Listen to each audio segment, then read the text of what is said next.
Bienvenue sur la chaîne L'Histoire oubliée. Le 12 octobre 1492, le célèbre navigateur italien Christophe Colomb découvre le continent américain pour le compte des monarques catholiques espagnols.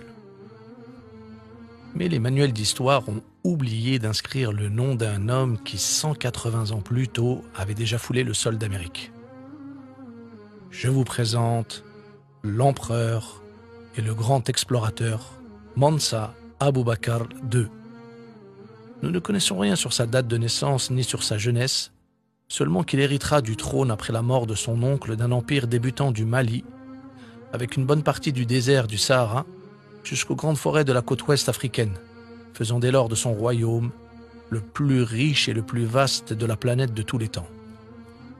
Aimant les voyages et attiré par l'exploration, il quittera de nombreuses fois son palais pour explorer son immense empire.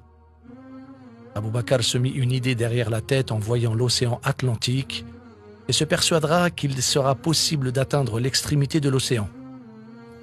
Il fera venir des ingénieurs du Tchad et Sénégal, connus pour construire des navires, l'aidant ainsi à lancer une flotte de 200 bateaux. Il constituera les équipages de marins, commerçants, constructeurs, artistes, guerriers et hommes instruits. Il fournira des rations alimentaires suffisantes pour 2 ans. Après plusieurs mois en mer, un seul navire reviendra. L'équipage expliquera que les navires ont été aspirés par un puissant courant, faisant disparaître de l'horizon tous les bateaux. Mais l'empereur ne se découragera pas. Et en 1311, il prendra la tête de la 2e expédition avec plus de 3000 navires, donnera le trône à son frère Moussa et embarquera sur l'un des bateaux pour naviguer vers cette destination inconnue dont il ne reviendra jamais. 3 années passèrent jusqu'au jour où apparut un navire de la flotte malienne sur les côtes africaines. Paris réussit, le fabuleux empereur explorateur Aboubakr avait découvert un nouveau monde derrière l'océan Atlantique. L'équipage expliquera que l'empereur Abubakar II est resté sur ce nouveau continent, établissant dès lors des contacts avec une tribu locale, débouchant ainsi sur des échanges commerciaux avec elle. Ce navire déchargera sa cargaison, impressionnant ainsi Moussa, le nouveau empereur du Mali, de son contenu. Maïs, haricots, arachides, tabac, coton, poivrons, cacahuètes. Mansa Moussa, le frère d'Aboubakr, développera la culture de ces denrées du Nouveau Monde et permettra de déclencher une explosion démographique dans cette région d'Afrique. En échange, le roi du Mali enverra des ovins, bovins, pintades, riz et le mil, ouvrant ainsi pour la première fois dans l'histoire de l'humanité la route du commerce maritime entre l'Amérique et l'Afrique. L'histoire universelle nous apprend que la plus grande relation entre ces 2 continents n'a pas commencé par l'esclavage des hommes comme on pourrait nous faire croire, mais plutôt grâce à l'exploration d'un empereur amoureux des découvertes et des voyages. Le premier à décrire les exploits de Mansa Abubakar II est le grand encyclopédiste et historien Shihab ad-Din al-Umari, en 1340 dans son extraordinaire ouvrage intitulé « Voix des regards sur les royaumes des grandes villes », suivi par le père de la sociologie, le grand Ibn Khaldoun, en 1377, dans son fabuleux livre « Discours sur l'histoire universelle ».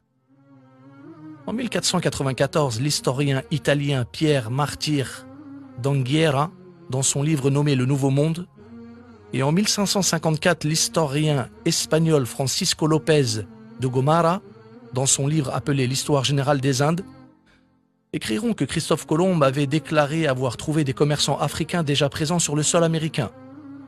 Enfin, en 1976, l'historien et professeur Ivan Van Sertima de l'université de Rutgers dans le New Jersey aux États-Unis a tenté de retracer le voyage de cet empereur.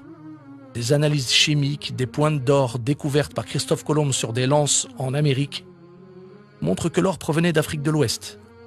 Ce même professeur d'histoire ira encore plus loin dans ses recherches et découvrira la présence de têtes de pierre avec des traits africains de l'ancienne civilisation Olmèque d'Amérique du Sud, antérieure aux Aztèques et aux Mayas, donnant une preuve encore plus grande.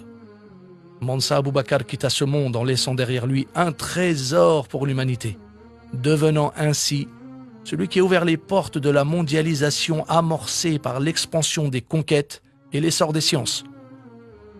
Dans notre prochaine vidéo, nous allons vous faire voyager dans le monde de la littérature du 7e siècle pour nous émerveiller sur un personnage dont sa plume va éclairer la période du Moyen-Âge et influencer le monde littéraire. Partagez cette vidéo, car il est grand temps pour l'humanité de découvrir ces héros d'un autre style. Merci. Et rappelez-vous que dans chacun de nous sommeille le potentiel d'apporter un plus à l'humanité.